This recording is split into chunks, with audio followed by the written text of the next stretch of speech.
সে ছেলেটা হারিয়ে যাবে, তাই না? আপনারা যদি নিজেরাই থেকে নেতা কর্মীদেরকে চিহ্নিত করতে পারেন, আমরা তো জানি কারা রাজপথে ছিল, কারা রাজপথে ছিল না, আমরা কিন্তু সবই জানি, তাই না? আমাদের চোখে ফাঁকি দেওয়ার কোনো কিছু নেই।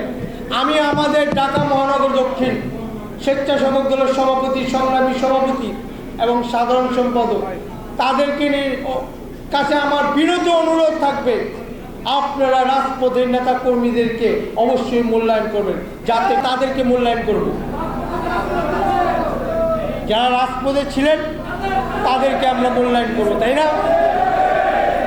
প্রিয় নেতৃবৃন্দ, আপনারা যদি মনে করেন যে রাজপথে যারা ছিল তাদেরকে মূল্যায়ন করতে হবে, তাহলে কি করতে হবে? তাহলে আপনাদের এই শাহবাগ থানা বিএনপি অঙ্গ সংগঠনের নেতাকর্মী যারা আছে তাদের সাথে আপনাদের মাশওয়ারা করতে হবে, পরামর্শ করতে হবে।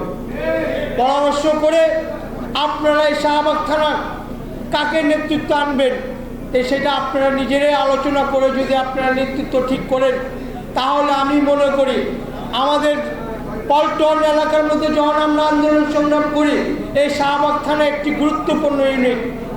দক্ষিণ স্বেচ্ছাসেবক দলের দপ্তর সম্পাদক সাইফুল ইসলাম পলাশ আমাদের মাঝে উপস্থিত আছেন।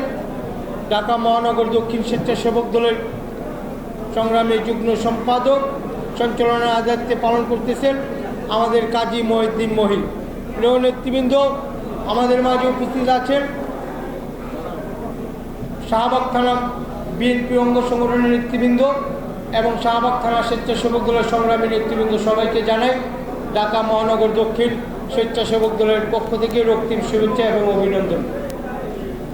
দৈনিক আজকের বাংলা .net